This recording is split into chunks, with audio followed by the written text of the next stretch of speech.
스가랴서. 이 책은 바벨론 포로 생활이 끝나고 예루살렘으로 돌아온 후를 배경으로 합니다. 우리는 에스라서에서 스가랴와 학개가 백성들에게 성전을 재건하고 하나님의 약속들이 성취되는 것을 기대하게 하고 동기부여하는 모습을 보았습니다. 그리고 오래전 예레미야 선지자는 이스라엘의 포로 생활이 70년간 지속되지만 그 후에는 하나님의 임재가 새 성전에 회복되고 하나님의 나라와 메시아의 통치가 모든 민족에 임할 것이라고 예언했죠. 이 책의 서두에 나오는 날짜들은 바로 그 70년이 거의 다 찼다는 것을 보여줍니다. 그러나 돌아온 고국에서의 삶은 힘겨웠고 이 약속들은 하나도 실현될 것 같지 않았습니다. 왜일까요? 스가랴서는 바로 그 이유에 관해 설명합니다. 이 책은 꽤 명확한 구조로 되어 있습니다. 도입부에서 전체적인 어조를 설정한 뒤 스가랴가 꿈에서 본 많은 환상이 소개되고 7장과 8장에 이르러 결론을 맺습니다. 그리고 다음에 나오는 두 부분 역시 많은 시와 예언으로 이루어져 있습니다. 그럼 이제 이 책의 구성을 자세히 살펴보겠습니다. 첫 부분은 스가랴가 동시대인들에게 던지는 도전의 말씀으로 시작됩니다. 하나님께로 돌아오라. 너희 조상들을 본받지 말라. 그들은 반역하여 이전 선지자들의 말을 듣지 않아 결국 포로가 되지 않았느냐. 그러자 귀연한 포로들은 스가랴의 말에 귀 기울이면서 회개하고 하나님 앞에 겸손히 나아갑니다.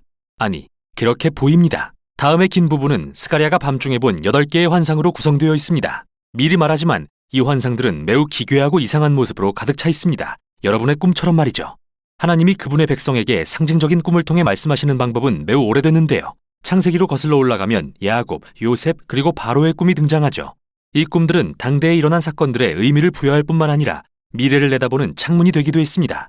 그럼 이제 스가랴가 꿈에서 본 환상들을 살펴볼까요? 이 환상들은 아주 멋진 대칭 구조로 배열되어 있습니다. 첫 번째와 마지막 환상은 각기 4명의 말탄자들에 대한 것으로서 그들은 마치 하나님을 대신하여 세상을 순찰하는 경비대원들 같습니다. 이것은 하나님께서 모든 민족을 세심하게 살피고 계신다는 것을 표현하죠. 그들은 온 세상이 평화롭다고 보고하는데 스가랴의 시대에 이것은 하나님이 페르시아를 일으켜 바벨론을 정복하고 평화를 가져오게 하신다는 걸 가리킵니다. 그런데 여기서 질문이 생깁니다. 70년간의 이스라엘의 포로 생활이 거의 끝나갑니다. 그럼 지금이 메시아의 나라가 예루살렘에 임할 때일까요? 하나님은 그 약속을 반드시 성취하기로 하셨다고 말씀하시지만 그 시기에 대해서는 대답하지 않으시죠. 두 번째와 7번째 환상은 짝을 이루어 둘 다 이스라엘을 결국 포로가 되게 했던 과거의 죄를 상기시킵니다. 두 번째 환상은 뿔들에 대한 것으로서 이스라엘을 공격하고 흩뜨린 나라들인 아수르와 바벨론을 상징하죠. 하지만 이 뿔들, 즉 제국들도 결국 한 무리의 대장장이에 의해 흩어지게 되고 그건 페르시아를 상징합니다.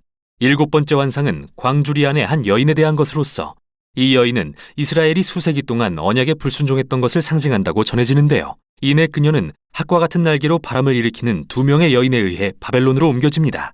참 이상한 이야기죠. 세 번째와 6번째 환상은 또한 짝을 이루며 둘 다 새 예루살렘의 재건에 대한 것입니다. 여기 한 남자가 도성을 측량하고 있는데요. 이것은 예루살렘은 재건되고 모든 민족의 등불이 될 것이며 그들은 하나님의 백성과 함께 예배하게 될 거라는 하나님의 약속을 상징하죠. 다음으로 6번째 환상은 새 예루살렘 주위를 날아다니며 도둑질과 거짓말하는 자들을 심판하는 두루마리에 대한 것입니다. 이것은 새 예루살렘이 하나님의 말씀으로 인해 죄로부터 정결케 된 장소가 될 것을 의미합니다. 네 번째와 5번째 환상은 전체 환상 가운데 중심이 되는 부분인데요. 귀환한 포로 중 핵심적인 2명의 지도자, 즉 대제사장 여호수아와 다윗 왕의 자손인 스룹바벨에 대한 것입니다. 여기서 여호수아는 더러운 옷을 입음으로써 상징적으로 이스라엘의 죄를 뒤집어 쓰고 있습니다. 그러나 곧 더러운 옷은 벗겨지고 새 옷과 새 두건이 주어지는데 이것은 하나님의 은혜와 용서를 상징하죠. 그러고 나서 천사는 여호수아에게 만일 그가 하나님께 신실하면 그분의 백성을 다스릴 것이며 그가 미래의 메시아 왕의 상징이 될 것이라고 말합니다. 또 다른 환상은 정교한 순금 등잔에 기름을 공급하는 2 올리브 나무에 대한 것인데 등잔은 그분의 백성을 감찰하시는 하나님의 눈을 상징합니다. 그리고 이 2 그루의 나무는 2 기름 부음 받은 지도자 여호수아와 스룹바벨을 상징합니다. 앞장서 성전 재건을 이끄는 자들이죠. 하나님은 성전 재건의 성공은 정치적 책략의 결과로 주어지는 게 아니라고 하시며 이들 2 지도자는 반드시 역사하시는 하나님의 영에 의지해야만 한다고 말씀하십니다. 1년의 환상이 끝나갈 때 스가랴에게 추가로 환상 하나가 더 주어집니다. 그 주제는 중심이 되는 4번째와 5번째 환상에서 이어지는 것으로서 다시 대제사장 여호수아에게 왕관이 씌워지고 그는 미래의 메시아 왕에 대한 상징이자 하나님 나라의 제사장이 될 자로 표현되죠. 그러고 나서 스가랴는 이 모든 환상의 성취는 오직 이 세대가 하나님께 신실하고 언약의 규례에 순종할 때에만 가능하다고 말하며 이 부분을 마무리합니다. 이 세 개의 환상들이 함께 강조하는 것은 메시아의 나라는 오직 그분의 백성이 하나님께 신실할 때에만 도래한다는 것입니다. 이제 그의 환상들이 결론에 이를 때 스가랴는 또 다른 도전을 제시합니다. 지난 70여 년간 무너진 옛 성전을 애통해하던 한 무리의 이스라엘 사람들이 와서 그에게 묻기를 이제 슬퍼하기를 멈춰도 되나요? 하나님의 나라가 곧 임하는 게 아닌가요? 이에 스가랴는 다시 한번 그들의 조상들이 선지자들을 통한 하나님의 부르심을 거역하고 결국 포로가 되었던 일을 상기시키며 그들에게도 도전합니다. 이 세대가 오직 정의와 평화를 추구하고 언약에 신실할 때에만 메시아의 나라를 볼 것이라고 말합니다.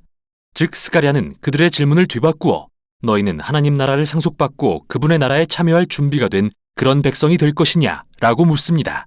그리고 이 질문에 대한 백성들의 답은 알 수 없는 채로 이 책은 다음 부분으로 이동하죠. 이 마지막 두 부분은 1장부터 8장까지와는 매우 다릅니다.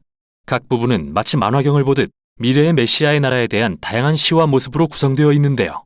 먼저 9장부터 11장까지는 장차 오실 겸손하신 메시아 왕에 대해 묘사합니다. 그분은 나귀를 타고 새 예루살렘으로 와서 열방 가운데 하나님의 나라를 세우실 것입니다. 그러다가 갑자기 이 왕은 이스라엘의 양떼를 이끄는 목자로 표현되는데 그분은 먼저 자신의 백성에게 거절당하고 다음에는 역시 목자들로 표현되는 이스라엘 지도자들에게 거절당하십니다. 하나님께서 이스라엘을 이런 부패한 목자들에게 넘기신다는 건데요. 여기서 의문이 생깁니다. 이스라엘은 영원히 그들의 왕을 거절할까요? 마지막인 12장부터 14장은 아니라고 말합니다. 이 부분은 미래의 메시아의 나라에 대한 시와 모습으로 구성된 또 다른 모자이크로서 새 예루살렘을 하나님의 공의가 마침내 모든 민족의 악을 대적하여 물리치시는 장소로 묘사하는데요. 이는 요엘서와 에스겔서에 나타난 주제와도 매우 비슷합니다. 그런데 하나님은 그분의 백성들의 마음속에 있는 불순종 또한 대적하실 것입니다. 하나님은 그들에게 자신의 영을 부으시어 그들이 메시아로 오신 목자를 반역하고 거절했던 사실을 회개하며 슬퍼하게 할 것이라고 하십니다. 마지막 장의 결론은 새 예루살렘이 모든 민족이 모이는 장소가 되는 것인데요. 이 도시는 새로운 에덴 동산이 되고 성전에서 흘러나오는 생명수의 강은 모든 피조물의 치유를 가져다 줍니다. 이 책은 이렇게 끝이 납니다. 그리고 스가랴는 우리에게 1장부터 8장과 9장부터 14장의 관계에 대해 생각할 여지를 남기는데요. 여기서 핵심은 바로 후반부에 나오는 이 미래의 메시아의 나라는 전반부의 요지와 같이 하나님의 백성이 언약에 신실할 때에만 도래하리라는 것이죠.